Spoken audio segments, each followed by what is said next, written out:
Greetings, Commanders. My name is Beck, and today we have a very special episode of the Captain's Log. We're sitting down with one of our members from the narrative team who's going to be talking through a little bit more about like the things that they've worked on, that whole process, because as we know, you guys love all the narrative that takes place in our games. So before I get like way too ahead of myself, I want to go ahead and introduce Mairead. Mairead, how are you?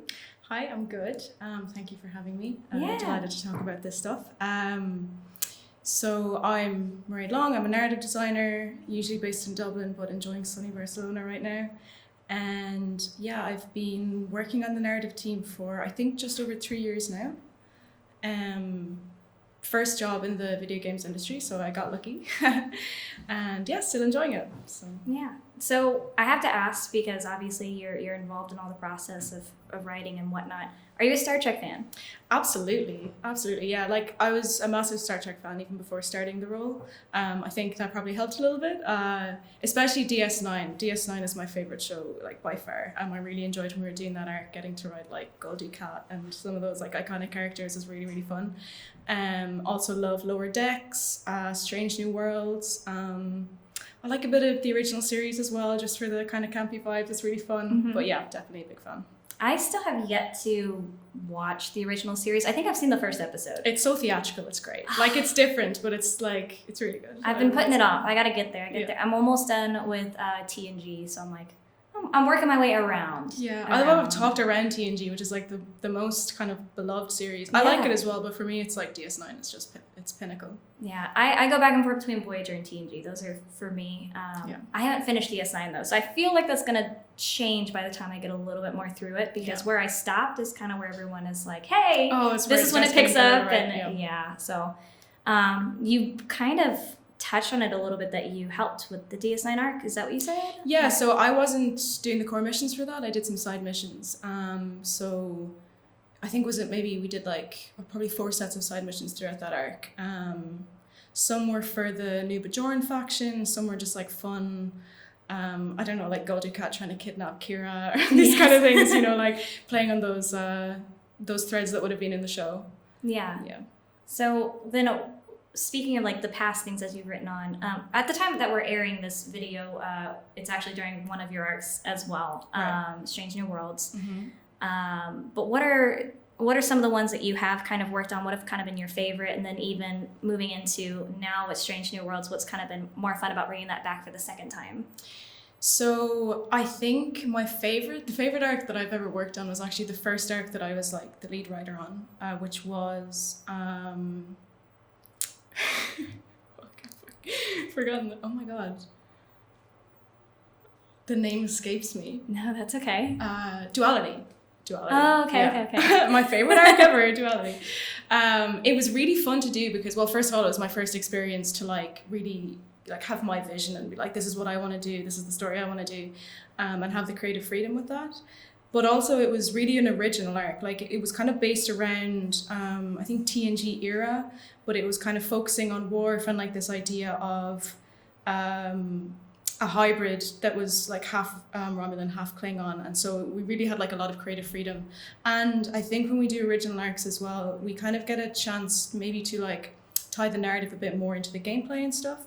So that was a really fun experience. And I remember when I was doing that as well, I had this like, in one of the months, a really long branching kind of dilemma situation. So it was a lot of extra work, but it was so much fun to have these like 2 kind of completely different paths that players could follow depending on like what they wanted to choose, which I think fit the arc really well, given that it was duality. So it's like you get to choose, which side of the battle that you want to see more of, kind of. So that was really fun. And then I think more recently I've been kind of getting involved in theming for like features. So wave defense was something I had a lot of fun with because Section 31, like iconic, right? Like a really fun part of the show. And so getting to do that, getting to do these like little dossier missions where you have these kind of jobs that Section 31 wants you to go on, and just tying the whole feature together with the wave defense systems and the new faction store and everything was really, really fun. Yeah. Sorry, I like kind of like was just really like, I don't know. I've not really been a part of talking with you guys very much, which is, I feel like, a little bit sad. But you guys are kind of we love to talk. So yeah, you know, well, like you guys are kind of like off in your own little area sometimes, like whenever it comes in comparison to where I'm at. We're kind of in our own little creative bubble, which I think is important in a way, because I think to do that kind of creative work, you need a little bit of distance sometimes from like the gritty day to day, you know? But also, I think there's also room for like more of a dialogue there maybe. But I think you also asked about Strange New Worlds. Now, I wasn't on the last Strange New Worlds arc, but this time, like, it's fun because we're doing it in a very kind of episodic way. Like, obviously that's how like classic Star Trek was, and how Strange New Worlds is, where it's kind of these like standalone like episodic style, as opposed to like an overarching kind of story like say Discovery is. So that way we get to do these kind of like contained stories, and you can really like, that can be really fun. So you know, one I've done for that is kind of this idea of like this, I don't know, red tape. So the mission is basically like the Strange New Worlds crew struggling to get something done. It's kind of like a minor mission, but it's just like this escalating red tape kind of continually. So kind of exploring some of these, I guess, sometimes lower stakes ideas you can do with episodic, as opposed to this really big arc. And I think those can be really fun stories sometimes as well. So, well, it just kind of like it goes to show that like it almost still, not even almost, but everything is still Trek-centric, no matter what you guys are doing. And whether that's one continuing storyline or breaking it up and it being like an episodic sort of thing. But you kind of mentioned a little bit about being off in the own little creative bubble. So like whenever an arc is being designed, how does that process work with your team? Because I've really only had a chance to sit down, you know, like with everybody else. So like where like what does that process look like, talking with your own team or talking with Paramount or whoever? Yeah, so we kind of get the, you know, really high level idea of what we're doing for an arc. That gets decided like obviously in advance. But once we have that, and once whoever's working on the pod has finished up what they're doing. So like typically we on narrative, we're kind of almost on a different pipeline to everybody else, where we finish our stuff a bit earlier because we need more time to like ideate and figure out the stories and stuff. So we'll try and start earlier as well. So we kind of will come up with some really high level ideas of what we want to do. At the start of an arc is actually the most fun time, I think, because we get to do a lot of collaboration. Like sometimes we'll do writers' rooms with the whole team, even people who are not working on that arc, just to kind of get some ideas flowing. And like, neat. Obviously we get the best ideas when everyone's kind of getting involved. And so once we've kind of whittled down like very broadly what we'd like to do, then we'll kind of chat with Paramount and make sure that it's, you know, like not interfering with any other ongoing projects or this kind of thing, or even just like bounce the ideas off them as well. Like so much of coming up with a good story is just like getting as many input sources as you can and kind of like getting people's perspectives on it. So once we have that and we have the go ahead, we can start actually like drilling down into the design, or I guess first of all probably the plot points. You like work out exactly what you want to happen in the story and then try and translate that into gameplay, you know. So you have like so you have this plot you want and it's like, okay, the player needs to go here, they need to defeat this person, but it's like trying to, I guess, convert that story into like an interactive, engaging experience as well. So once you have that design, then you can actually start writing. You'll have every scene will kind of be tied to an objective. So you have your objective go to, you know, Romulus, and then it's like what the dialogue that happens once you get to Romulus, and then you move on.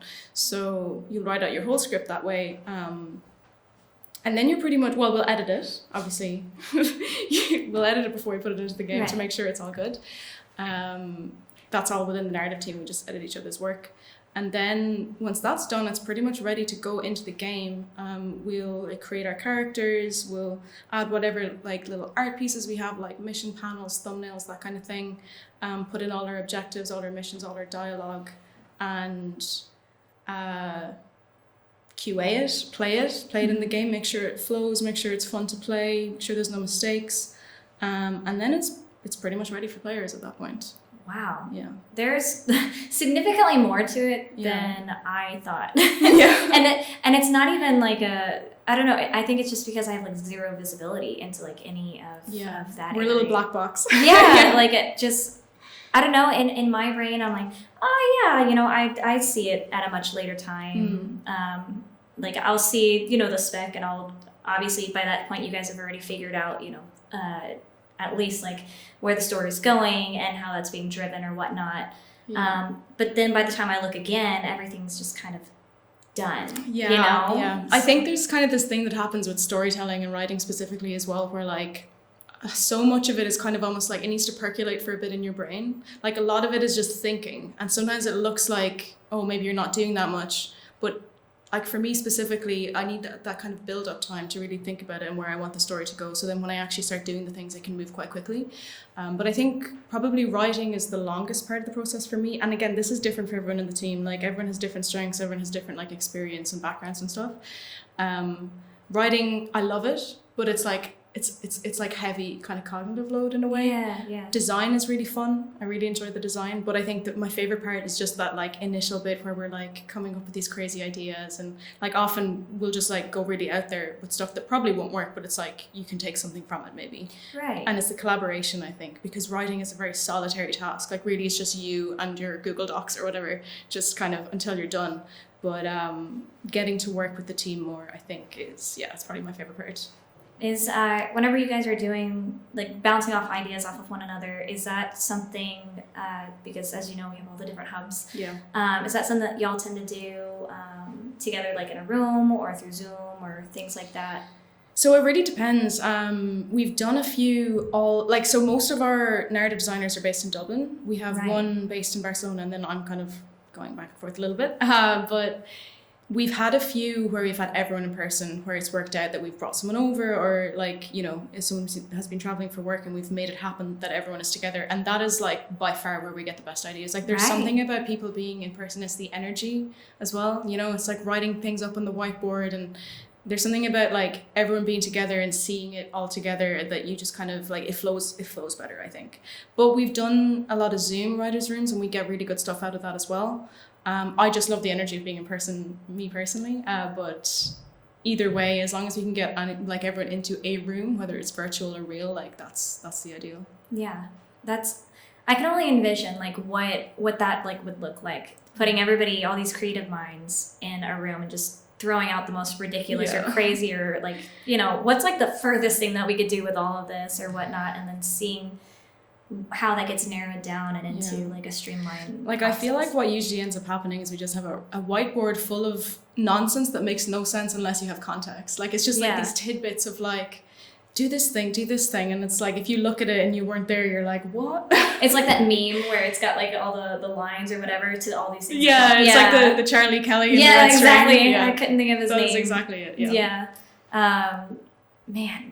But that must be like a really, really cool thing. We recently had like a couple of writers from Prodigy come and visit the Scopely offices, and they were they're good friends and players, and so they were like, how would one get into video game writing? So if you had any advice for anybody else that was listening, like little thing there. I've been asked this question before, and the way I got into it is really atypical, so I'm not sure if it's helpful, but it is a good story, so I'll tell you. I love stories.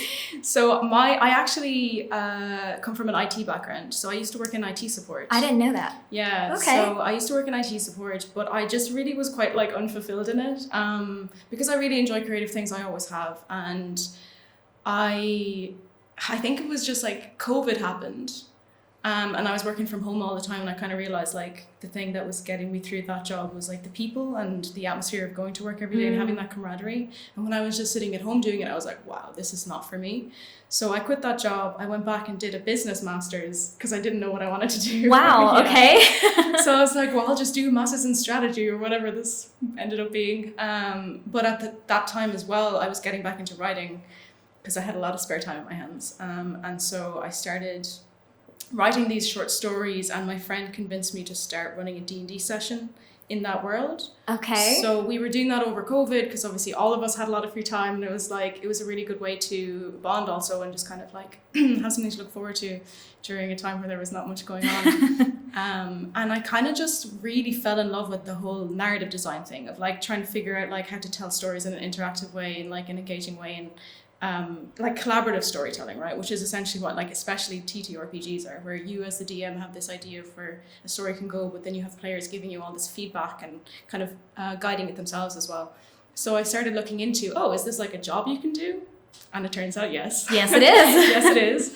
And I think I just I saw the job I have now. I just happened upon it on LinkedIn, and I applied, and I just got very lucky, I think, because I have no background in game design or the gaming industry or anything like that, or even writing. I've done it a lot as a hobby, obviously, my whole life, which I think obviously I guess showed when I did the test and the interview and stuff. But yeah, so I don't know what my advice would be. I guess just for me, it was just following things that I was really passionate about, and I got very lucky. Yeah. Yeah, like being open to those open doors. Yeah.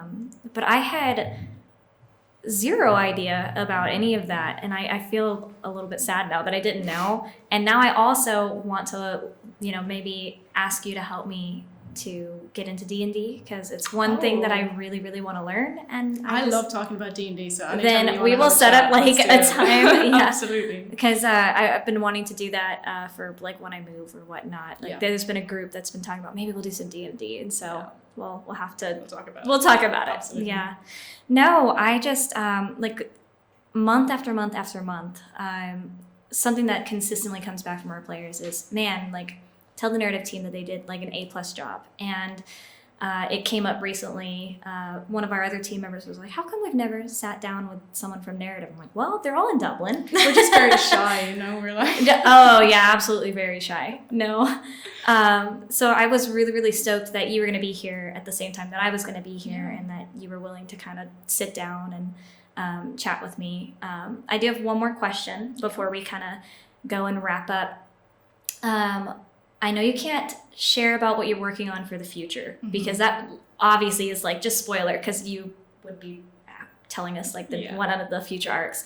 But are you excited about the next one that you're working on? Very excited. So we're just kind of starting to do that what I was talking about, the high level, coming up with ideas, and it's very early in the process, and it's a lot of running things by people and getting people's opinions on where we're going with the story, and it's a lot of fun.